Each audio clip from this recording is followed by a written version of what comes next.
যতক্ষণ পাহাড়ে থাকবে বি অ্যালার্ট, যে কোনো সময় বিপদ হতে পারে।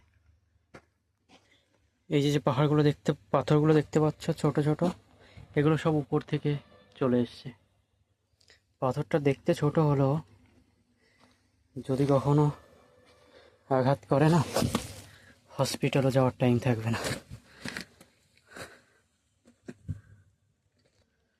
আমাজন অভিযানের স্বপ্ন কিছুটা এখান থেকেও পূরণ হয়ে যাচ্ছে। পা চলছে না, তবুও এনার্জি ভরপুর।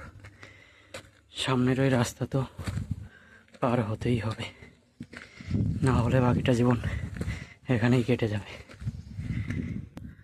পাহাড়ের ওই আঁকাবাঁকা রাস্তা পুরোটা দুঃস্বপ্ন মনে হলেও পুরোটাই তো কভার করেছি। অল দ্য বেস্ট, ভালো থাকো, পরে ভিডিওতে দেখা হচ্ছে।